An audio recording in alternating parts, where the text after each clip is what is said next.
আসসালামু আলাইকুম রহমতুল্লাহি ওয়া বারাকাতুহু। প্রিয় শিক্ষার্থীরা, সৃষ্টি অনলাইন শিক্ষা পরিবারে সবাইকে স্বাগত। আশা করি আল্লাহর রহমতে আমরা সবাই ভালো আছি, সুস্থ আছি। আমাদেরও দোয়া তোমাদের উপরে রইল। তোমরা যে যেখানে আছো ভালো থাকো, সুস্থ থাকো। সবাই দেশের এই মহামারী সংক্রান্ত পরিস্থিতির ভিতরে বেশি বেশি আল্লাহর শুকরিয়া আদায় করো। যার যার যে ধর্ম আছে সেটাকে ভালোবাসো।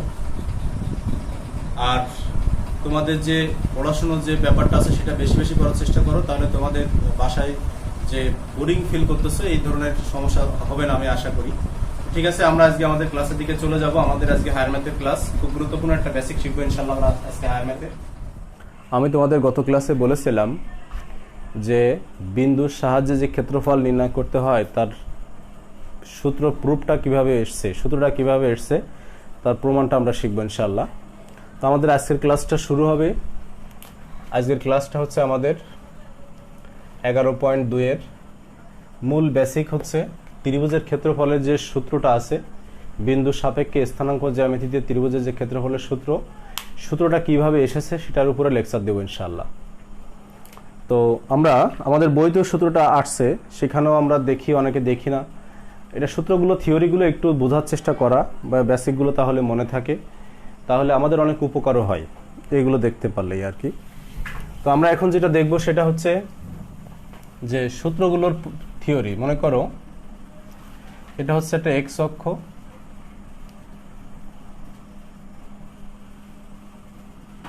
এটা হচ্ছে আমাদের মূল বিন্দু। আমি এখানে ত্রিভুজ অঙ্কন করব। ত্রিভুজটা হচ্ছে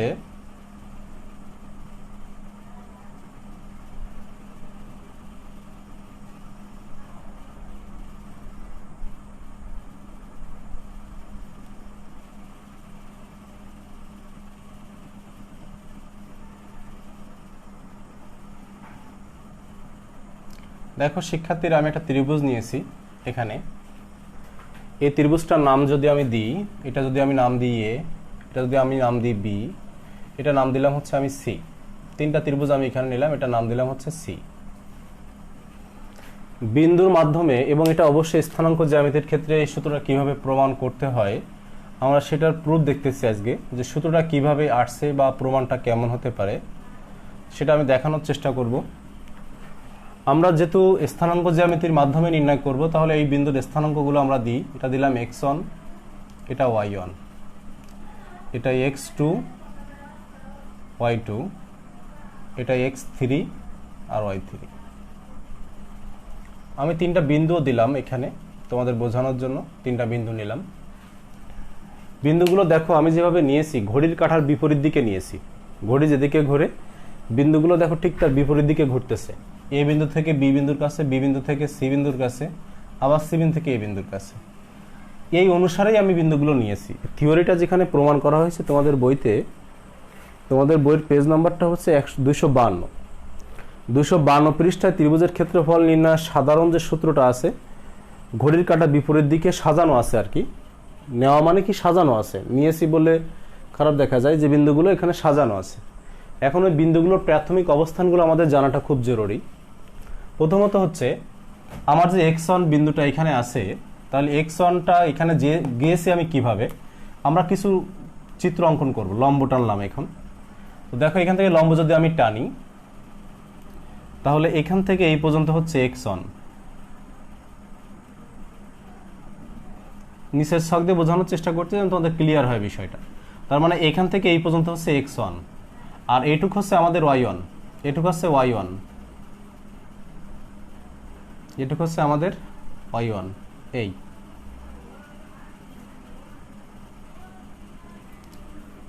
তাহলে x1 এইটা, আর y1 হচ্ছে এখান থেকে এইটুক, এটা হচ্ছে y1। এবার যদি আমি এই বিন্দুর স্থানাঙ্ক টানি, লম্ব টানি বিন্দুটার অবস্থান যাচাই করার জন্য, তাহলে এই বিন্দুর ক্ষেত্রে যেটা পাচ্ছি আমরা, এখান থেকে এটুকুর দৈর্ঘ্য হচ্ছে x2, এটুক হচ্ছে x2, আর এখান থেকে এটুক হচ্ছে কত, এখান থেকে এটুক হচ্ছে y2। আমরা জানি x অক্ষ হতে এই যে দুটো বিন্দু, x অক্ষ হতে এই বিন্দুর দৈর্ঘ্য হচ্ছে y2, আবার y অক্ষ হতে এই বিন্দুর দৈর্ঘ্য হচ্ছে x2। তাহলে এটা হচ্ছে x2। এরপরে আরো একটা বিন্দু আমাদের এখানে আছে, সেই বিন্দুটা হচ্ছে এটাকে যোগ করলাম আমি। যোগ করলে এখানে যখন আসতেছে বিন্দুটা, তখন আমার এইটুক ছিল হচ্ছে x2, তাহলে এখান থেকে এইটুক কত হবে আমার, এই দৈর্ঘ্যটা হচ্ছে আমার কত সেটা জানা দরকার। তাহলে এখান থেকে এই পর্যন্ত ছিল x3। তাহলে আমি যে দৈর্ঘ্যগুলো এখান থেকে এখন বের করব, অনেক কিছু তথ্য আমাকে এখানে বের করতে হবে। তো আমি সেই তথ্যগুলো একটু বের করার চেষ্টা করব, তোমাদের দেখানোর চেষ্টা করব। তাহলে এইটুকুর দৈর্ঘ্য কত শিক্ষার্থীরা? এখান থেকে এই পর্যন্ত হচ্ছে, দেখো খেয়াল করো, এই বিন্দু থেকে এই বিন্দু পর্যন্ত হচ্ছে x3, এইটুকু হচ্ছে x2। তাহলে এইটুকুর দৈর্ঘ্য কত হচ্ছে? এইটুকুর দৈর্ঘ্য নিশ্চয়ই হচ্ছে, তাহলে এইটুকুর দৈর্ঘ্য আমরা পাচ্ছি x3 মাইনাস হচ্ছে x2, এইটুকুর দৈর্ঘ্য। একইভাবে এই বিন্দু থেকে এই পর্যন্ত হচ্ছে x1, আর এখান থেকে এই পর্যন্ত হচ্ছে, এখান থেকে এই পর্যন্ত হচ্ছে আমাদের, সরি, এখান থেকে এই পর্যন্ত হচ্ছে আমাদের x3, এখান থেকে এই পর্যন্ত x3। তাহলে এটুকুর দৈর্ঘ্য কত পাচ্ছি? তাহলে আমাদের এই যে বাহুটা আছে, এই বাহুটার দৈর্ঘ্য কত? এখান থেকে এই পর্যন্ত হচ্ছে x1, খেয়াল করো, এটা খুব গুরুত্বপূর্ণ বেসিক, এটা জানা দরকার। এখান থেকে এই পর্যন্ত হচ্ছে x1, আর এইটুকের মান, এই যে বিন্দুটা তুমি দেখতেছো, এই মূল বিন্দু থেকে দেখতেছো এই পর্যন্ত হচ্ছে x3, এই বিন্দু থেকে এই পর্যন্ত হচ্ছে x3। তাহলে এইটুক কত হবে? x1 minus x3। এলে আরেকটা মান পেলাম,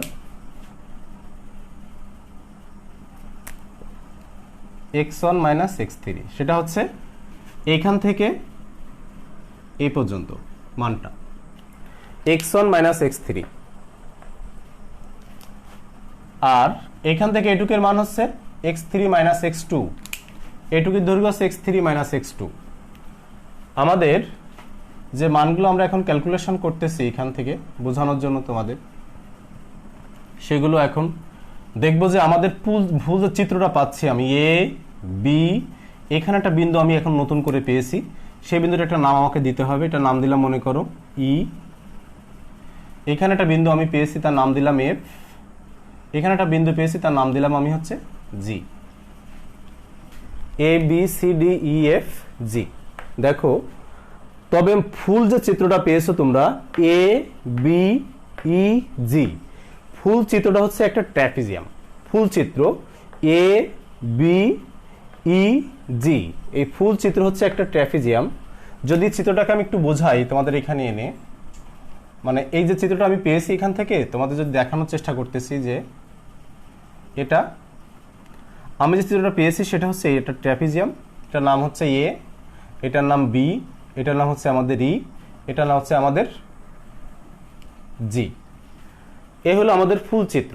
আমরা যে চিত্রটা পেয়েছি এই চিত্রটা হচ্ছে এইটা। তো আমাদের এই ফুল চিত্রের ক্ষেত্রে যে যে তথ্যগুলো দরকার ছিল সেগুলো পেলাম। এইটুকুর দৈর্ঘ্য আমাকে জানতে হবে। তো এইটুকুর দৈর্ঘ্য কত? তো এইটুকুর দৈর্ঘ্য এখান থেকে এই পর্যন্ত ছিল হচ্ছে আমাদের x1, আমার এইটুকুর দৈর্ঘ্য হচ্ছে হবে x1 মাইনাস x2।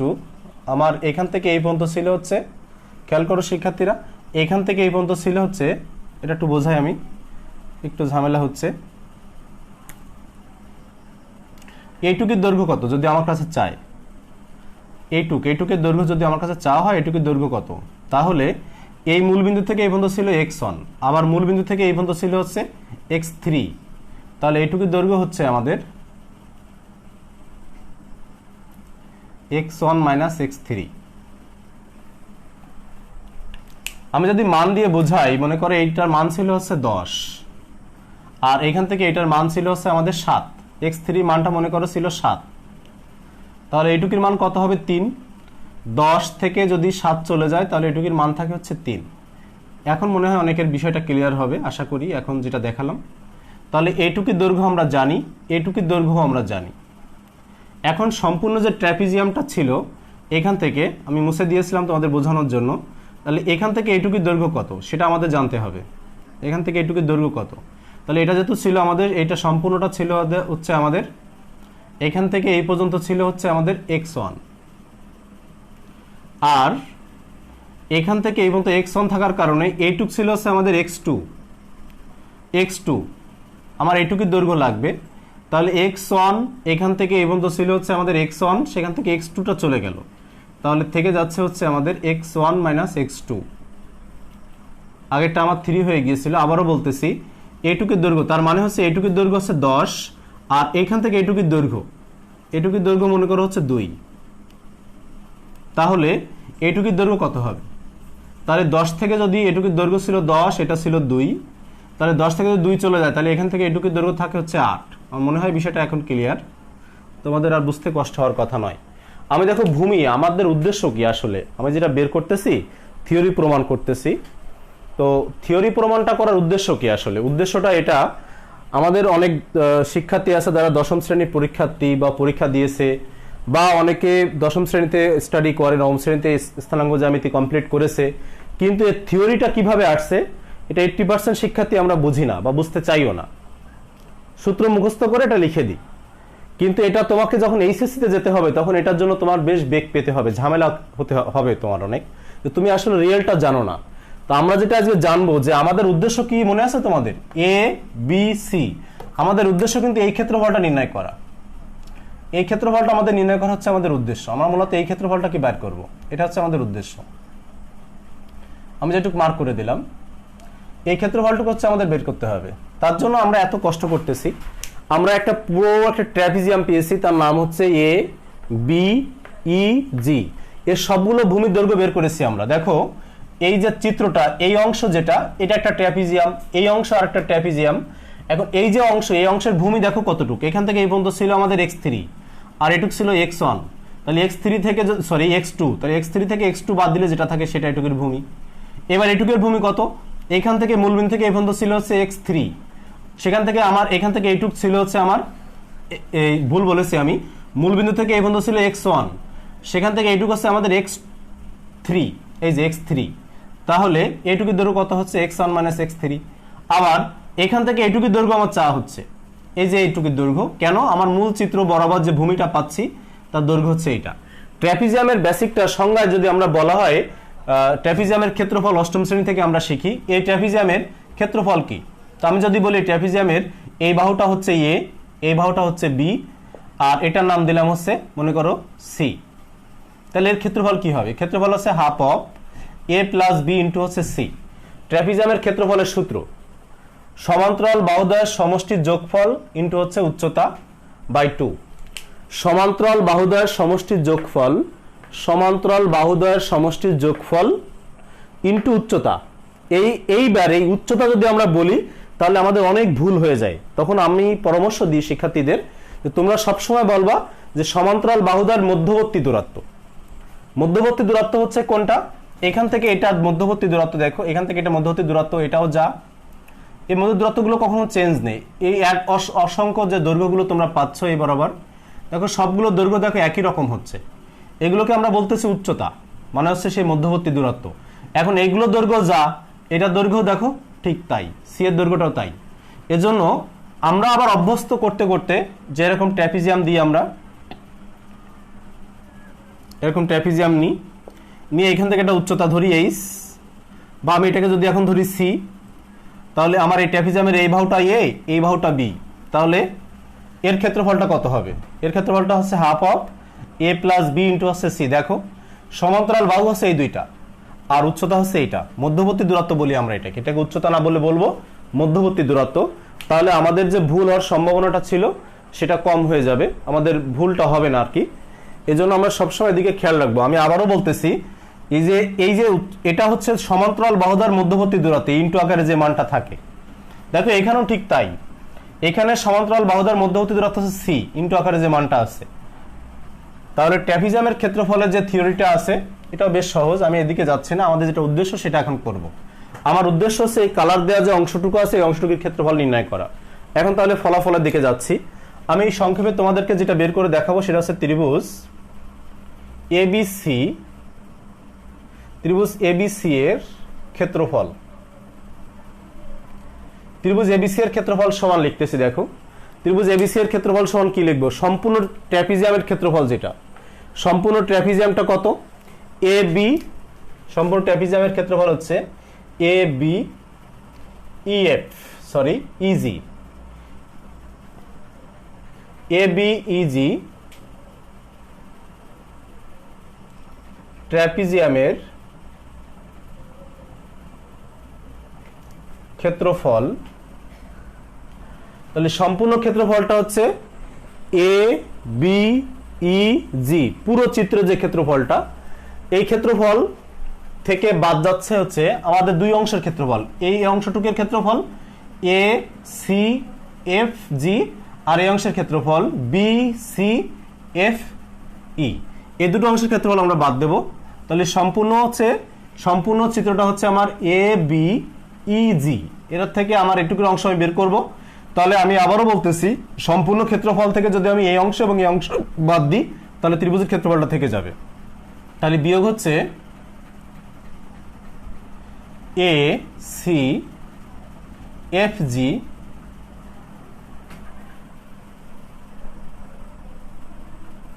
ট্র্যাপিজিয়ামের ক্ষেত্রফল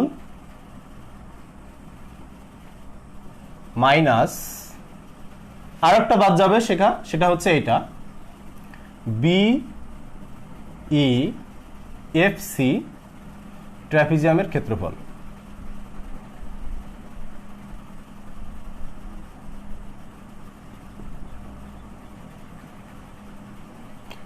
তো আমরা যেটা করেছি সেটা হচ্ছে এর ক্ষেত্রফলটা বের করলাম, ক্ষেত্রফলটা বের করার চেষ্টা করলাম। তাহলে সেই এরিয়াটা চিহ্নিত করলাম যে এরিয়াটা কি আমাদের এই সম্পূর্ণ ক্ষেত্রফল, এটা সম্পূর্ণ ক্ষেত্রফল থেকে আমরা এই অংশের ক্ষেত্রফল এবং এই অংশের ক্ষেত্রফল, দুই অংশের ক্ষেত্রফলটাকে বাদ দিচ্ছি। তাহলে বাদ দিচ্ছি আমরা এখান থেকে দুটো অংশের ক্ষেত্রফল, একটা হচ্ছে ACFG ট্র্যাপিজিয়ামের ক্ষেত্রফল বাদ দেওয়া হচ্ছে, মাইনাস BEFC ট্র্যাপিজিয়ামের ক্ষেত্রফল বাদ দেওয়া হচ্ছে। তাহলে এই অংশ এবং এই অংশের ক্ষেত্রফল দুটো যদি আমরা বাদ দিই তাহলে আমাদের ফলাফল কমপ্লিট হয়ে যাচ্ছে, মানে আমরা যেটা চাচ্ছি সেটা আমরা খুঁজে পাচ্ছি। এখন সেদিকে যাব যে উদ্দেশ্যটা কি, সেটা যেটা আমরা খুঁজতেছি সেটা আসলে পাওয়া যায় কিনা।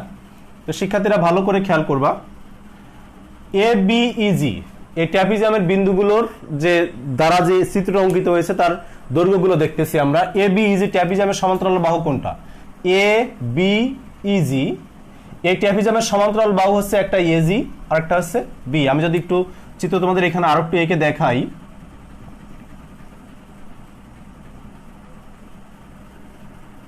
এটা হচ্ছে A, এটা G, এটা হচ্ছে B, এটা হচ্ছে তোমাদের E। এই ট্র্যাপিজিয়ামের উচ্চতা দেখো, এটার উচ্চতা হচ্ছে আমি লিখে রেখেছি y2, এটা হচ্ছে আমাদের এখান থেকে এটার উচ্চতা, এখান থেকে এটার উচ্চতা হচ্ছে y1, আর ভূমিও আমি বের করেছি এইমাত্র, এই মধ্যবর্তী দূরত্ব যেটা শিখালাম আমরা, এখান থেকে এটুকুর মধ্যবর্তী দূরত্ব হচ্ছে x1 - x2। তো শিক্ষার্থীরা ভালো করে খেয়াল করো, আমি যে বড় ট্র্যাপিজিয়ামটা নিয়েছি সেই ট্র্যাপিজিয়ামে দেখো সমান্তরাল বাহু হচ্ছে y1 আর y2, এদের যোগফল ইনটু মধ্যবর্তী দূরত্ব এইটা হিসেবে কাজ করবে।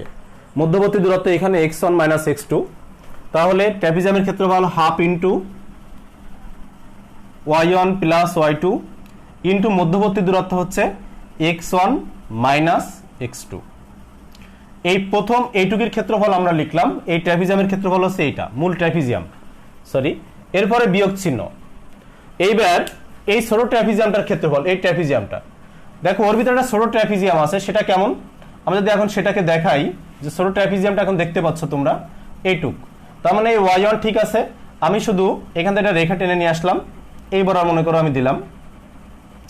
আমার যে ছোট যে ট্র্যাপিজিয়ামটা, সেই ট্র্যাপিজিয়ামটার এখানে C আছে, আর এইটুকির উচ্চতা আমরা এখন জানি, এইটুকির উচ্চতা হচ্ছে কত আমাদের এখানে y3, আবার এইটুকির উচ্চতা হচ্ছে y1, তাহলে এটা y1, এটা হচ্ছে আমাদের y3। আমি তোমাদের এইটুক বের করে দেখিয়েছি এইটুকির মান কত, তাহলে তোমরা এইটুকের মানও দেখো এখানে লেখা আছে, এইটুকির মান আমি বের করে দেখিয়েছি তোমাদের x1 - x3। যেহেতু এখান থেকে এই পর্যন্ত ছিল x1, তার থেকে এখান থেকে এই পর্যন্ত ছিল হচ্ছে x3, তাহলে এইটুকির দৈর্ঘ্য হচ্ছে x1 - x3। তাহলে এই যে ট্র্যাপিজিয়ামটা, ছোট যে ট্র্যাপিজিয়ামটা, এই ট্র্যাপিজিয়ামের সমান্তরাল বাহু কোনটা y1 আর y3, আর মধ্যবর্তী দূরত্ব হচ্ছে x1 - x3। তাহলে half of y1 plus y3 আর মধ্যবর্তী দূরত্ব হচ্ছে আমাদের x1 মাইনাস x3 মাইনাস এই যে ট্র্যাপিজিয়ামটা, তার মানে এটার ক্ষেত্রফল আমরা লিখলাম। এবার এই ট্র্যাপিজিয়ামের ক্ষেত্রফলটা লিখব। এই ট্র্যাপিজিয়ামের ক্ষেত্রফলটা কোনটা? যেহেতু সি আছে আমাদের এইখানে, তাহলে এইখান থেকে এরকম যে এইখানে যেহেতু সি ছিল আমাদের, তাহলে এই যে ট্র্যাপিজিয়ামটা এইটার ক্ষেত্রফল। এখন এর যে উচ্চতা, এখান থেকে এটুকুর উচ্চতা তোমরা দেখতেছো y3, আর এখান থেকে এর উচ্চতা দেখতেছো তোমরা y2। তাহলে এর উচ্চতা তোমরা এখন জানো, উচ্চতা হচ্ছে half of y3 plus y2 into এর মধ্যবর্তী দূরত্ব কোনটা সেটা আমরা লিখব।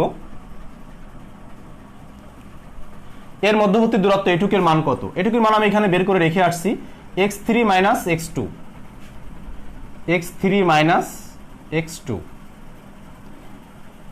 আমি যেটা লিখলাম বোর্ডে, তিনটা ট্র্যাপিজিয়ামের ক্ষেত্রফল লিখলাম। প্রথম ট্র্যাপিজিয়ামের ক্ষেত্রফল, দ্বিতীয় ট্র্যাপিজিয়ামের ক্ষেত্রফল, তৃতীয় ট্র্যাপিজিয়ামের ক্ষেত্রফল। আমি চেষ্টা করতেছি খুব ধীর গতিতে বোঝানোর জন্য, যেন কারো কোথাও সমস্যা না হয়, যেন খুব ক্লিয়ারলি তোমরা বুঝতে পারো।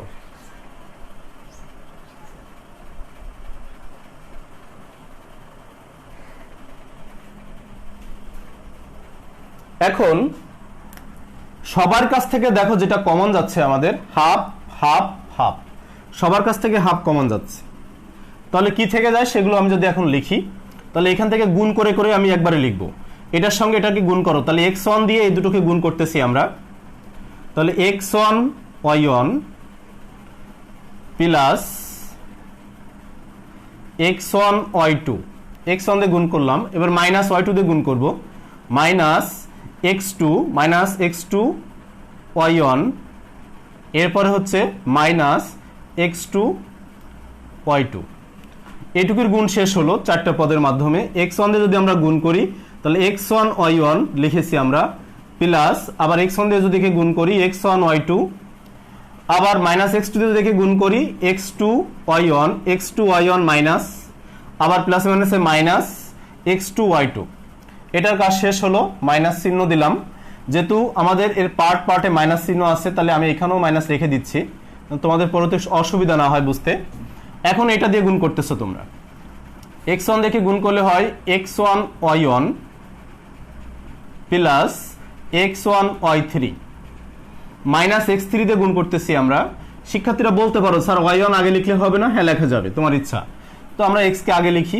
এবার মাইনাস y3 যদি আমরা গুণ করি তাহলে x3 y1 minus x3 y3। তাহলে এই দুটো গুণ আমাদের কমপ্লিট হয়ে গেল। এই দুটো গুণ হচ্ছে এখান থেকে এই অংশ, আর এই দুইটার গুণ হচ্ছে এখান থেকে এই অংশ। সবার কাছ থেকে আমরা হাফ কমন নিয়েছি। এবার এই অংশের গুণ করতেছি আমি একটু নিচে, মাইনাস এই অংশের গুণ হচ্ছে x3 দিয়ে একে গুণ, তাহলে x3 y3 plus x3 y2, x3 y2, এবার x2 দিয়ে গুণ, minus x2 y3 minus x2 y2, x2 y3, x2 y3 minus x2 y2, minus x2 y2। দেখো আমি এখন শুধু ব্র্যাকেটটা উঠিয়ে দেব, দিলে আমাদের যে উত্তরটা আমরা খুঁজতেছিলাম তাকে পেয়ে যাব। হাফ নিলাম, তাহলে x1 y1 plus x1 y2 minus x2 y1 minus x2 y2। এবার এটা মাইনাস x1 y1 প্লাসে মাইনাসে মাইনাস x1 y3 মাইনাসে মাইনাসে প্লাস x3 y1 মাইনাসে মাইনাসে প্লাস x3 y3। এবার এটা মাইনাসটা উঠিয়ে দিচ্ছি আমরা, তাহলে মাইনাস উঠা দিলে হচ্ছে x3 y3 minus x3 y2, মাইনাসটা প্লাস হয়ে গেল, প্লাস x2 y3 মাইনাসটা প্লাস হয়ে গেল x2 y2। দেখো এখানে কিছু কিছু মান কেটে যাচ্ছে, ব্র্যাকেট ক্লোজ। এখানে কিছু কিছু মান দেখো কেটে যাচ্ছে, আর এখানে আমার একটা ভুল হয়েছে, এখানে সেকেন্ড ব্র্যাকেট দিতে হবে। আমি এটা ক্লোজ করিনি, কারণ আমি সবার কাছ থেকে হাফকে কমন নিয়েছিলাম। সেকেন্ড ব্র্যাকেট বাধ্যতামূলক দিতে হবে, কারণ এখানে আমি হাফ নিয়ে নিয়েছি। এখন যেটা দেখবো আমরা এখান থেকে যে কাজটা করতেছি, আমরা কাটাকাটি করা যায় কিনা। দেখো কাটাকাটি কিছু মান কাটাকাটি করা যাওয়া, মানে কাটাকাটি হওয়ার কথা। যেমন x1 y1 কেটে যাচ্ছে, এবার x1 y2 দেখো কাটে কিনা, কাটে না। x1 y2 কোথাও নেই, আর x1 y2 আর কোথাও নেই, দেখো x1 y2 নেই। এবার x2 y1 আছে কিনা সেটা আমরা দেখব। x2 y1 আছে কিনা, x2 y1 দেখতেছি যে কোথাও x2 y1 আছে কিনা, নেই, তাহলে এটাও থেকে যাচ্ছে। এবার এটা x2 y2 আছে কিনা, x2 y2 দেখো x2 y2 এটা, আর এখানে x2 y2 এটা কেটে যাচ্ছে। এরপরে দেখবো আর কোনোটা কাটে কিনা, x1 y3 দেখবো x3 y3 কাটে কিনা, দেখো এটা x3 y3 প্লাস আবার x3 y3 মাইনাস, এটাও কেটে যাচ্ছে। তবে কোনটা কোনটা কাটবে এটা যদি তোমাদের মানে অসুবিধা হয় বুঝতে, তবে একটা বেসিক আছে বলে দিই আমি। একই মান যেগুলো সেগুলো দেখো কেটে যাচ্ছে, x1 y1 x1 y1, x2 y2 x2 y2, x3 y3 x3 y3, মানে একই মান 1 1 2 2 3 3 পদগুলো কেটে যাচ্ছে। থেকে যাচ্ছে কি, তাহলে থেকে যাচ্ছে যেটা সেটা হচ্ছে হাফ অফ, এখান থেকে থেকে যাচ্ছে, আমরা সাজিয়ে লিখবো প্লাসের গুলো আগে পরে মাইনাসের গুলো। x1 y2 এটা প্লাসের মান আছে আমাদের, এবার মাইনাস মাইনাস এ একটা প্লাসের মান আছে আর এ আরেকটা প্লাসের মান আছে, তাহলে x2 টা আগে লিখি, plus x2 y3 plus L আরেকটা y এর মান ছিল x3 y1, এইগুলো আছে প্লাসের মান। এবার মাইনাসের মান লিখতেছি আমরা, এরপর থেকে মাইনাসের মান শুরু করব। মাইনাসের মান শুরুতেই যেটা লিখতেছি আমরা এখান থেকে, শুরুতেই এটা লিখবো আগে, এটা মাইনাস x1 y3, এরপরে হচ্ছে মাইনাস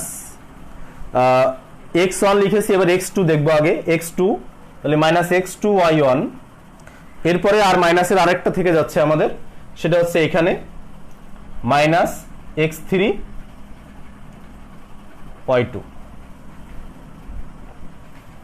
যেহেতু আমরা ক্ষেত্রফল লিখেছিলাম এখানে, তাহলে আমাদের প্রত্যেকটা রাশি শেষে বর্গ একক লেখার কথা ছিল, বর্গ একক বর্গ একক, তাহলে এখানেও বর্গ একক। এইটা হচ্ছে সেই ক্ষেত্রফল যেটা আমি তোমাদেরকে গত ক্লাসে শিখিয়েছিলাম। এই হলো সেই ক্ষেত্রফল x1 y2 x2 y3 x3 y1, আবার এটা হচ্ছে x1 y3 x2 y1 x3 y2, এটা হলো সেই ফলাফল। এখন প্রশ্ন, স্যার আপনি তো এটা আমাদেরকে শেখাননি, আপনি আমাদের শিখিয়েছিলেন, আমি যদি এখন দেখাই তোমাদের, এখানে দেখাই, তাহলে এখন আমি তোমাদের কোনটা শিখিয়েছিলাম, আমাদের ত্রিভুজের তিনটা ক্ষেত্রফল আমি তোমাদের যেটা শিখিয়েছিলাম গত ক্লাসে, হাফ অফ মডুলাস দিয়েছিলাম, x1 y1 নিয়েছিলাম, x2 y2 নিয়েছিলাম, x3 y3 নিয়েছিলাম, আবার পুনরায় x1 y1 কে নিতে বলা হয়েছিল, x1 y1 কে নিয়েছিলাম, বর্গ একক বলেছিলাম। এটাকে আমরা মূলত বলি নির্ণায়ক, নির্ণায়ক থেকে এই বেসিকটা আসছে। তোমরা উচ্চতর শ্রেণীতে গেলে বুঝতে পারবা, নির্ণায়ক, ম্যাট্রিক্স, এই ধরনের এক ধরনের বেসিক আছে, সেখানে এই ধরনের প্রতীক দিয়ে সেই মানগুলোকে আমরা উপস্থাপন করি, মানে ক্রম অনুসারে মানগুলো বসানোর চেষ্টা করি। তো যাই হোক, আমি তোমাদের গত ক্লাসে শিখিয়েছিলাম এবার আর গুণ করে করে যোগ করতে হয়, তাহলে এখানে হাফ অফ দিয়েছিলাম, গুণ করে করে যদি যোগ করি আমরা x1 y2 plus x2 y3 plus x3 y1, দেখো এই তিনটা এখানে আছে কিনা, x1 y2 plus x2 y3 plus x3 y1, এই যে তিনটা এখানে মিলে গেছে। আর এই বরাবর গুণ করে বলেছিলাম বিয়োগ করতে হবে, তাহলে এবার গুণ করে যদি আমরা বিয়োগ করি, তাহলে আগে আসে হচ্ছে y1 x2, এবার গুণ করে করে বিয়োগ, গুণ করে করে বিয়োগ, চিহ্ন দেওয়া যাবে না বলেছিলাম, তারপরে হচ্ছে minus y2 x3 minus y3 x1, দেখো এগুলোও এখানে আছে, এই তিনটাও এখানে আছে, এই যে। তো আমরা এখানে একটা বেসিক যদি ভালো করে মনে রাখি, আমরা x1 x2 x3, আর এগুলো লেখার জন্য তোমরা যেটা লিখবা এইভাবে সূত্র লেখার জন্য তাহলে বেশি ভালো হবে, আগে y1 লিখবো আমরা। প্রথমে যেটা আমরা পাই y1 x2 minus y2 x3 minus y3 x1 বর্গ একক। বিষয়টা কি হলো, লাভ কি, লাভ হচ্ছে এই যখন প্লাসের মানগুলো হবে তখন x1 x2 আগে, আর যখন মাইনাসের মানগুলো হবে তখন y1 y2 y3 y1 গুলো y3 গুলো আগে লিখলে একটু সুবিধা হবে। বিয়োগের ক্ষেত্রে যেহেতু নিচের দিক থেকে যাচ্ছি, এদিক থেকে বিয়োগ করতে করতে যাচ্ছি, আর গুণ করার ক্ষেত্রে তুমি আগে পরে লিখতেই পারো, কারণ দুজনের ভিতরে তো গুণ সম্পর্ক, তোমার ব্যক্তিগত ব্যাপার। যাই হোক শিক্ষার্থীরা, তো আমরা যেটা দেখলাম এখানে মাইনাসের গুলো দেখো y1 x2 আছে এখানে আমাদের, y1 x2 আছে, তারপরে এখানে আরেকটা মাইনাস ছিল আমাদের y3 x1 y3 x1 ও আছে, আরেকটা মাইনাস ছিল আমাদের এখানে y2 x3 y2 x3 আছে। তাহলে এইটা এই যে লাইনটা, এই লাইনটা আর এই লাইনটার ভিতরে দেখো কোনো পার্থক্য নাই, কোনো পার্থক্য নেই, কিন্তু এটা হচ্ছে আমরা অনেকটা মুখস্থ করি কিভাবে এই লাইনটা আসে। এই যে কেন আমি গুণ করব, এই কেনর উত্তর হচ্ছে এইটা। যদি কোনো শিক্ষার্থী সরাসরি বিন্দুর মাধ্যমে এই লাইনটা দিয়েও করে তার কিন্তু উত্তর হবে, এরকম করতেই হবে, এই লাইনটা লিখতেই হবে, এরকম কোনো কথা নেই। তবে আমাদের বাংলাদেশে প্রচলিত যে নিয়ম অনুসারে আমাদের শিক্ষকতা যে লেভেল বা আমরা যেভাবে আমাদের মন মানসিকতা যেমন, আমরা বলি যে এটা না লিখলে তোমাকে 1 মার্কও দিব না, কিন্তু আমাদের বইয়ে যে প্রমাণটা করেছে, তোমাদের বইয়ে যে প্রমাণটা শিখিয়েছে দেখো, তোমাদের বইয়েও কিন্তু এখানে এই পর্যন্ত গিয়েছে, যে ওই লাইনটা করেছে 1 2 3 4 5 6, তারপরে এই লাইনটা লিখেছে এত বর্গ একক। এজন্য এটা আমরা কেন শিখি তার কিছু যৌক্তিকতা যদিও আছে, সেটা হচ্ছে তোমাদের সহজে মনে রাখার জন্য। এখন আমি বইয়ের সাথে যদি মিলাই বলি যে এই লাইনের পরের লাইনটা হচ্ছে আমার এই, তারপরের লাইনটা হচ্ছে এই, তা কিন্তু নয়। তার মানে এই লাইনটা তুমি আগে পেয়েছো এখানে, তারপরে শেষের লাইনটা হচ্ছে এইটা, এগুলো শেষ লাইন। তাহলে আমরা খাতা যখন উপস্থাপন করব তখন এই লাইন থেকে শুরু করব। আমি তোমাদের যথেষ্ট সময় দিয়ে মানে এই ক্লাসটা বোঝানোর চেষ্টা করলাম যেন এটা তোমাদের বেশ ভালো দখল থাকে, গোজামিল দিয়ে যেন আমরা মনে না রাখি। তা আমি আশা করি যে সবাই আল্লাহর রহমতে বিষয়টা তোমরা ধরতে পেরেছো, কিভাবে এটা উপস্থাপন আসলো, সুতরাং কিভাবে প্রমাণ করেছি। এখন আমি তো ত্রিভুজ শিখিয়েছি, তোমাদের এখন প্রশ্ন জাগতে পারে স্যার তাহলে চতুর্ভুজের ক্ষেত্রে একই বেসিক, চতুর্ভুজ থাকে তাহলে তাকে যোগ করলে চতুর্ভুজ থেকে তো ট্র্যাপিজিয়াম অঙ্কন করা আরো বেশি সহজ, আরো বেশি ইজি ভাবে করা যায়। এজন্য থিওরি প্রমাণ যে কোনো একটা দিয়ে আমরা শিখি, যেটা সব থেকে ছোট সেই মানটা দিয়ে আমরা শিখি, এরপরে ধাপে ধাপে ওই একই ক্রম অনুসারে আমরা সামনের দিকে অগ্রসর হই।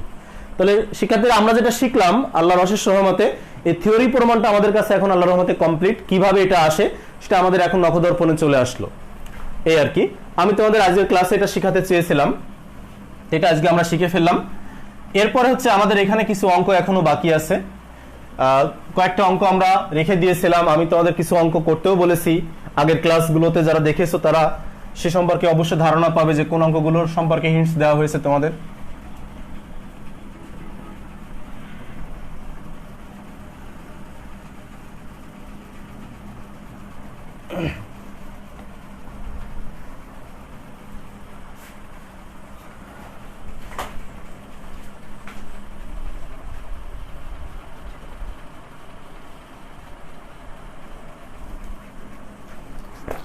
তো আমরা এখন যেটা শিখলাম ত্রিভুজের বিন্দুর মাধ্যমে ক্ষেত্রফল নির্ণয় করা, যেটা শিখলাম। তো আলহামদুলিল্লাহ সবাই এটা একটু মনে রাখার চেষ্টা করব কিভাবে মানগুলো নির্ণয় করতে হয়। এটা আমাদের খুব গুরুত্বপূর্ণ একটা অঙ্ক ছিল। আমি তোমাদের ক্লাসে এখন একটা গুরুত্বপূর্ণ অঙ্ক শিখাবো, 10 নম্বর অঙ্ক। 11.2 এর থেকে 2-3টা অঙ্ক করলে যথেষ্ট। তার ভিতরে 10 নম্বর একটা অঙ্ক আছে, 7 নম্বর একটা অঙ্ক আছে।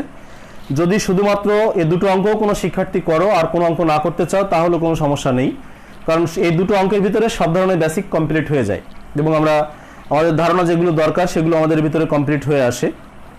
এর জন্য আমরা 10 নম্বর অঙ্কটা এখন শিখব। 10 নম্বর অঙ্কটা খুব গুরুত্বপূর্ণ একটা অঙ্ক। দেখো আমি পড়ি। একটি ত্রিভুজ, তোমরাও নিজেরা স্টাডি করো, পড়ার চেষ্টা করো, অঙ্ক পড়ার মাধ্যমে শেখা যায়। একটি চতুর্ভুজের 4টি শীর্ষ এ বি সি এবং ডি দেওয়া আছে। শীর্ষবিন্দু সমূহ ঘড়ির কাঁটার বিপরীত দিকে আবর্তিত। ওরা বলতেছে যে বিন্দু সমূহ ঘড়ির কাঁটা যেদিকে ঘোরে তার বিপরীত দিকে আবর্তিত। এ বি সি ডি চতুর্ভুজের ক্ষেত্রফল ত্রিভুজ এ বি সি এর ক্ষেত্রফলের দ্বিগুণ হলে পি এর মান নির্ণয় করো। এই তথ্য আমাদের কাছে চাওয়া হয়েছে যে এই যে এ বি সি ডি চতুর্ভুজের ক্ষেত্রফল ত্রিভুজ এ বি সি এর ক্ষেত্রফলের দ্বিগুণ হলে পি এর মান নির্ণয় করতে হবে। তো এক্ষেত্রে চিত্র এঁকে নেওয়া ভালো, তবে অনেক সময় অনেকে প্রশ্ন করে স্যার গ্রাফ পেপারে আঁকবো। গ্রাফ পেপারে যদি নাও আঁকতে পারো আনুমানিক চিত্রটা এঁকে নেওয়া খুব ভালো। যেহেতু আমরা হায়ার ম্যাথ করতেছি, আনুমানিক চিত্র এঁকে নিলে হয় কি কোন বিন্দুর পরে কোন বিন্দুটা আসে সেটা আমাদের বুঝতে সুবিধা হয়। যদিও এখানে বলে দিয়েছে এ বি সি ডি ক্রম অনুসারেই বলে দিয়েছে, আমরা চিত্রটা তারপর একটু আমাদের মানে দখল কমপ্লিট করার জন্য আমরা চিত্রটা আঁকবো, সেটা আনুমানিক চিত্র। এখানে এর মান হচ্ছে 3 4, তাহলে আমি এদিকে গেলাম 3 ঘর, উপরের দিকে গেলাম 4 ঘর, এখানে দিলাম এ অফ 3,4। আমাদের বি মান আছে -4 2, 4 ঘর আসলাম, এখানে উপর দিকে গেলাম 2 ঘর। এই বিন্দুটার স্থানাঙ্ক হচ্ছে বি বিন্দু -4,2। সি বিন্দু বলেছে আমাদের 6 - 1, তাহলে এদিকে যাবো আমরা 6 ঘর, নিচের দিকে আসবো আমরা 1 ঘর। 6 মাইনাস 1, সি বিন্দু আছে 6 মাইনাস 1, আর ডি বিন্দু বলেছে আমাদের পি আর 3। কারণ ডি বিন্দু আসলে যে কোথায় আছে এটা আমরা তো এখানে দেখতেই পাচ্ছি যে ডির কোনো মান এখানে নেই, মানে একটা মান অজানা। পি আর হচ্ছে পি কমা হচ্ছে 3 দেওয়া হয়েছে, প্লাস হতে পারে মাইনাস হতে পারে, তো চতুর্ভুজ হবে এটা নিশ্চিত। তো আমি ধরলাম, মনে করো যে এখানে ডি বিন্দুটা আছে, যদি আমি এইভাবেও ধরি তাহলে এখানে আমি যোগ করলাম আর এখানে ধরি আমরা, তাহলে সুবিধা হবে। মনে করো এটা যোগ করে দিলাম আমরা, এ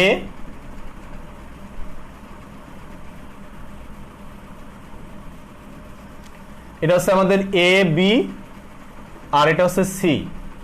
এখন ডি বিন্দুর যে মানটা হচ্ছে পি কমা 3 দেওয়া আছে, পির মানটা আসলে কি মাইনাস না প্লাস এটা বোঝা খুব দায় হয়ে গিয়েছে আমাদের। তো আমার সির মান এখানে চলে গিয়েছে 6 মাইনাস 1, সি দেখো এদিকে অনেক সরে গিয়েছে। যদি আমি ডি বিন্দু এখানেও দিই, যদি প্লাস মান লিখি আমি এখানে, তাহলে এরকম চিত্রটা হচ্ছে এরকম অনেকটা এরকম। অথবা কেউ যদি আমাকে বলে যে স্যার চিত্রটা এরকম কেন হচ্ছে, যদি কেউ বলে স্যার ডির মান এখানে না দিয়ে, দেখো ঝামেলা কিছুটা হয়ে যায়, বুঝতে অসুবিধা হয়ে যায় তোমাদের। যদি কেউ বলে স্যার ডির মান এখানে না, ডির মান হচ্ছে এখানে, এখানে গেলেন আপনি সির মান, এখানে ডির মান আছে মনে করেন, যেহেতু পি প্রথমে আছে, তা মনে করো আমি এখানে অঙ্ক সুবিধার জন্য আমি যেটা দিলাম এখানে 4, এখানে দিলাম সির মান 6 মাইনাস 1, আর যেহেতু ডি বোঝার সুবিধার জন্য আমি এখানে দিলাম পি কমা হচ্ছে 3, এখানে উঠালাম 3 ঘর। তো এবার যদি আমরা যোগ করি এ বি, এবার সির কাছে আসলাম, এবার এর কাছ থেকে ডির কাছে গেলাম, এখান থেকে এটা আসলাম, তাহলে আমরা চিত্রটা ক্লিয়ার করলাম, মানে বইয়ের সাথে মিল রেখে চিত্রটা আঁকার চেষ্টা করলাম। যদিও এই পির মানটার উপরে ডিপেন্ড করবে লিগ্যাল চিত্র কোনটা আসে। এই তোমরাও এরকম একটা আনুমানিক চিত্র এঁকে নেবে, তোমাদের অঙ্ক যেন ভুল না হয়ে যায়, তোমাদের ক্লিয়ার হয়। এটা তো বলেছে, এরপরে বলেছে এবিসি এর ক্ষেত্রফলের দ্বিগুণ হলে, এবিসি এর ক্ষেত্রফল তার মানে 2 ধরনের ক্ষেত্রফল, এ বি সি ডি, আবার এবিসি তার মানে এই বরাবর একটা সম্পর্ক আবার তৈরি করতে হবে, এরকম একটা সম্পর্ক তৈরি হবে। ওরা বলছে এই ক্ষেত্রফলটা এই ক্ষেত্রফলের দ্বিগুণ হলে। তো যাই হোক, এটা হচ্ছে শর্ত, আমি বলতেছি না যে দুটো ক্ষেত্রফল সমান সমান করে তোমাকে চিত্র আঁকতে হবে, এরকম নয়। তো আমরা এখন যাই, আমাদের অঙ্কের দিকে যাচ্ছি।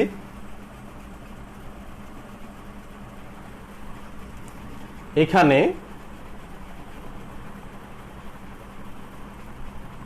a of 3,4, b of -4,2, c of 6,-1 এবং d of p,3 বিন্দু সমূহকে ঘড়ির কাঁটার বিপরীত দিকে আবর্তিত। বিন্দু সমূহ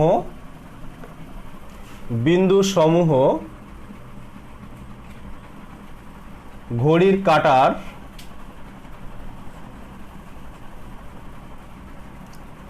বিপরীত দিকে আবর্তিত। ঘড়ির কাঁটার বিপরীত দিকে আবর্তিত।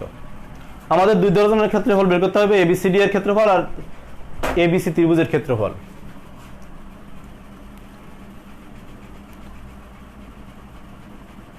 অতএব এ বি সি ডি চতুর্ভুজের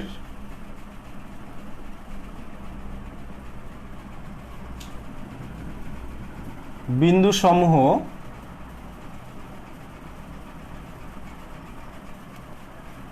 ঘড়ির কাঁটার বিপরীত দিকে, বিন্দু সমূহ ঘড়ির কাঁটার বিপরীত দিকে নিয়ে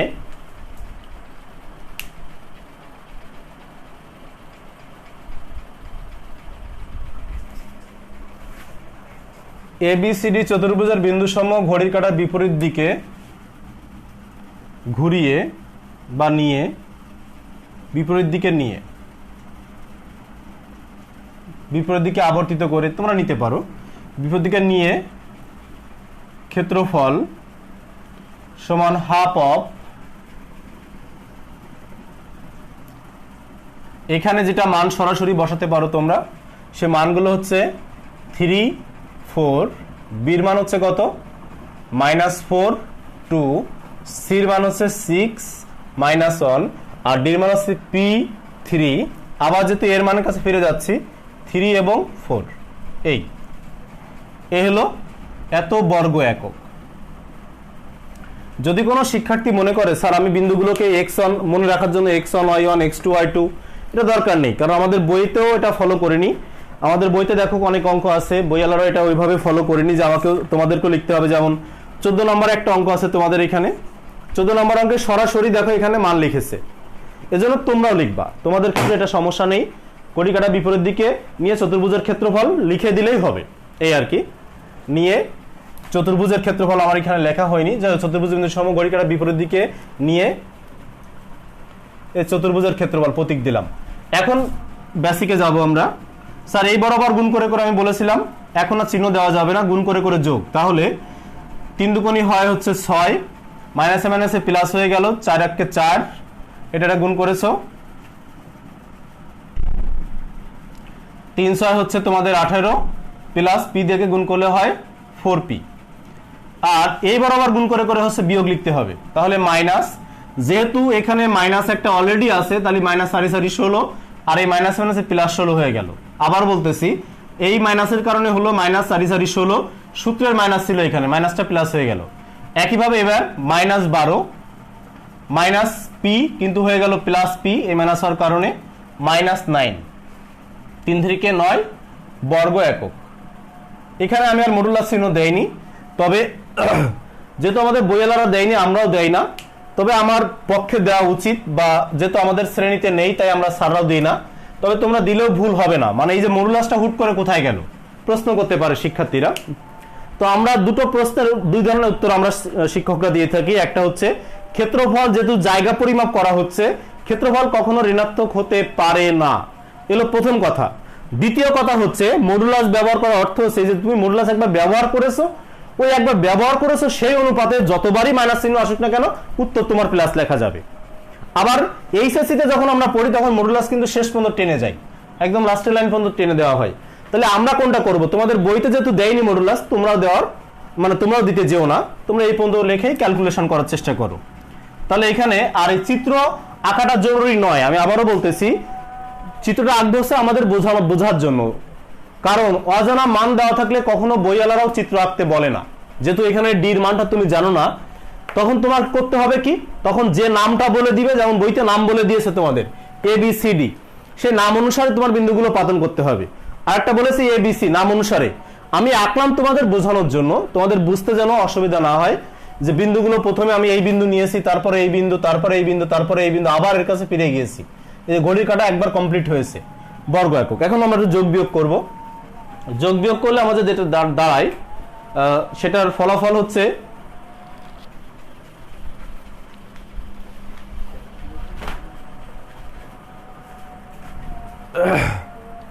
8, এখানে 10, 10 18 আর 10 হচ্ছে 28, 28, আর এখান থেকে তোমার হচ্ছে বিয়োগ হচ্ছে 28, আবার হচ্ছে 16, 28 আর হচ্ছে 16 হচ্ছে আমাদের 44, তার থেকে বাদ যাচ্ছে হচ্ছে আমাদের 12 আর 9, এই 12 আর 9 শুধু বিয়োগ চিহ্ন আছে, তার মানে 21 বাদ যাচ্ছে আমাদের এখান থেকে। তাহলে থেকে যাচ্ছে হচ্ছে আমাদের 3 2 23। তাহলে এখান থেকে আমরা পাচ্ছি হচ্ছে, এখান থেকে আমরা যেটা পাচ্ছি সেটা হচ্ছে মাইনাস 23p, সরি 23 আমাদের থেকে যাচ্ছে। তাহলে 23 প্লাস হচ্ছে 4 আর 1 5, 5p বর্গ একক। কাটাকাটি যেহেতু করা যাচ্ছে না, সেহেতু আমরা আর ক্যালকুলেশন করতে পারতেছি না। যোগ বিয়োগ করে দেখো তো ঠিক আছে কিনা। তো এখন এটা হচ্ছে আমরা ক্যালকুলেশন করে আমরা এটা বের করলাম, এই ফলাফলটা। এটা এখন আমরা যেটা করব, ত্রিভুজ ABC এর ক্ষেত্রফল বের করব, ABC এর ক্ষেত্রফল একই নিয়মে। আবার ত্রিভুজ, আবার ঘড়ির কাটার বিপরীত দিকে ঘুরিয়ে বা নিয়ে ত্রিভুজ ABC এর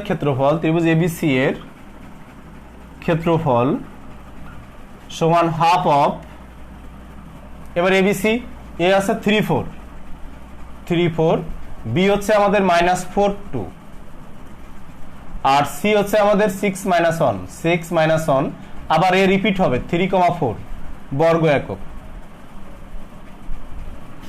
বর্গ একক। আমরা যেটা করলাম এটা আছে চতুর্ভুজের ক্ষেত্রফল। দেখো এখানে পি থাকার কারণে কোনো ক্যালকুলেশন শেষ হচ্ছে না, রেখে দিয়েছি।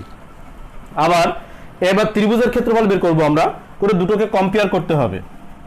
তাহলে হাফ অফ এখান থেকে পাচ্ছি আমরা 6 মাইনাসে মাইনাসে প্লাস 4 আর 4 ছক হচ্ছে 24 মাইনাস 4 4 16 হয়ে গেল প্লাস 16 6 দুগুণী মাইনাস 12 মাইনাস হচ্ছে প্লাস হচ্ছে কত 3 বর্গ একক। বর্গ একক এই হলো ব্যাপার। এখন আমরা যোগ বিয়োগ করতেছি। যোগ বিয়োগ করলে ফলাফল কি দাঁড়াচ্ছে সেটা একটু দেখবো আমরা। ফলাফল যেটা দাঁড়াচ্ছে সেটা হচ্ছে আমাদের দ্রুত করি আমরা 6 আর 4 10, তাহলে 10 যোগ হচ্ছে আমাদের 24 যোগ হচ্ছে আমাদের 16 যোগ হচ্ছে 3 মাইনাস হচ্ছে 12, তাহলে ফলাফল আছে 41। তাহলে এটা দাঁড়াচ্ছে আমাদের 41 বর্গ একক। আমরা এখন প্রশ্নমতে ক্যালকুলেশন করব। প্রশ্নমতে লিখব, প্রশ্নমতে আমাদেরকে কি বলেছে সেটা আমরা এখন সেই দিকে যাব। প্রশ্নমতে কি বলেছে আমাদের? প্রশ্নমতে বলেছে দেখো ত্রিভুজ এবিসিডি চতুর্ভুজের ক্ষেত্রফল, ত্রিভুজ এবিসি এর ক্ষেত্রফলের দ্বিগুণ হলে পি এর মান কত? দ্বিগুণ হলে পি এর মান কত? তাহলে বড়টার ক্ষেত্রফল হচ্ছে আমাদের এখানে যেটা পেয়েছিলাম হাফ অফ 23 প্লাস 5p সমান এ ওর সমান হতে গেলে এসব 2 গুণ করতে হচ্ছে, 2 গুণ হাফ অফ কত 41। এখন এই হাফ অফ তো কেটেই গেল, তাহলে এই পাশ থেকে যাচ্ছে তোমাদের 23 প্লাস 5p ইকুয়াল হচ্ছে এই হাফ অফ কেটে গেলে থাকে 41 গুণ এই পাশে ছিল 2 ভাগ, ওই পাশে যে হয়েছে গুণ, তাহলে হচ্ছে 2 4 দুগুণী 8 82 বা 5p ইকুয়াল হচ্ছে 82 মাইনাস হচ্ছে 23। তাহলে সেখান থেকে আমরা পাচ্ছি হচ্ছে 2 আর কত হলে 12 হয় 9 আর হাতে 1, 2 আর 1 3, 3 আর কত হলে 8 হয় 5 59। অতএব পি এর মান কত? অতএব পি ইকুয়াল পাচ্ছি হচ্ছে আমরা 59/5 পি এর মানটা পাচ্ছি। সেটা কেমন দাঁড়াচ্ছে মানটা ক্যালকুলেশন যদি আমরা করি, তার মানে 59 ভাগ হচ্ছে 5 11.8। তো শিক্ষার্থীরা দেখো ঠিকই ছিল, এই ডি বিন্দুটা দেখো এদিকে সরে, এই পর্যন্ত ছিল 6, ডিটা আরো সরে যাচ্ছে এদিকে। যদি আমরা হিসাব করি ডিটা আরো সরে যাচ্ছে, তাহলে এরকম জায়গায় যাচ্ছে ডিটা, এরকম 11 এইটা দাঁড়াচ্ছে আমাদের পি এর মানটা। তাহলে এই পর্যন্ত দাঁড়াচ্ছে মনে করে 11.3, উপরে 3 ঘর উঠছে বা এরকম উঠছে এরকম, তখন এরকম হবে চিত্রটাই। এলো মূল চিত্রের গঠনটাও একটা এরকম। এইখানে যেহেতু 59/5 পেয়েছি, কম আছে 3, এই হলো চিত্রটা অনেকটা। এই চিত্রটা আমি দেখানোর চেষ্টা করলাম যে চিত্রটা কেমন আসে, কমপ্লিট চিত্রটা দেখতেই পাচ্ছ তোমরা। এই হলো আমাদের সে কাঙ্ক্ষিত ফলাফলটা। এটা আমাদের খুব গুরুত্বপূর্ণ একটা অঙ্ক। 10 নম্বর অঙ্কটা আমরা শিখলাম এটার মাধ্যমে। 10 নম্বর অঙ্ক শেখার পরে আমরা দেখো 7 নম্বর অঙ্কটাও পারবো। এখানে 7 নম্বর অঙ্কে কিছু অতিরিক্ত বৈশিষ্ট্য চাওয়া হয়েছে আমাদের কাছে, সেটা একটু আমি পড়ি। সেটা আবার কি? এখানে বলা হয়েছে যে এখানে দেখো আর ক্ষেত্রফল বের করতে বলিনি, মানে এখানে তথ্যটা বলা হয়েছে দৈর্ঘ্য কম্পেয়ারের কথা। বলা হচ্ছে এবি এর দৈর্ঘ্য এসি এর দৈর্ঘ্য দ্বিগুণ হলে এর সম্ভাব্য মান নির্ণয় করো। তার মানে ওইখান থেকে তোমার এর মান বের হয়ে যাবে। 7 নম্বর অঙ্কে তোমরা প্রথমে এবি বাহুর দৈর্ঘ্য বের করবা, এবার এসি বাহুর দৈর্ঘ্য বের করবা। দৈর্ঘ্য বের করার সূত্র শিখেছো, দুটি বিন্দুর মধ্যবর্তী দূরত্ব নির্ণয়ের সূত্র। তাহলে এবি এর দৈর্ঘ্য আর এসি এর দৈর্ঘ্য বের করবো। আমরা এটা শিখে আসছি 11.1। এরপরে যেটা বের করবো আমরা, বের করার পরে এর মানটা দেখো অজানা। এ বি সি যে বিন্দু আছে এর ভিতরে এ বিন্দুর ক্ষেত্রে এর মানটা নেই। এখন এখান থেকে এর দুটো মান আসবে, এই এর মান আসবে দুইটা, একটা ভগ্ন অংশ মান আসবে, একটা ফ্রেশ মান আসবে। এখন তোমার ত্রিভুজের বৈশিষ্ট্য বর্ণনা করতে বলছে, তার মানে এখানে 2 ধরনের ত্রিভুজ উৎপন্ন হবে। এর মানটা বসিয়ে ত্রিভুজটা কেমন আসে সেই আবার 3 বাহুর দৈর্ঘ্য বের করতে হবে। তুমি প্রাথমিকভাবে এবি এবং এসি বাহুর দৈর্ঘ্য বের করেছিলে, কিন্তু তুমি বিসি এর দৈর্ঘ্য বের করোনি। তার মানে হচ্ছে এই 7 নম্বর অঙ্কে মূলত 3টা বাহুর দৈর্ঘ্য বের করতে হবে। এবি বের করতে হবে, বিসি বের করতে হবে, এসিও বের করতে হবে। এইবার বের করার পরে এখানে এবি আর এসির কম্পেয়ার করতে বলা হয়েছে।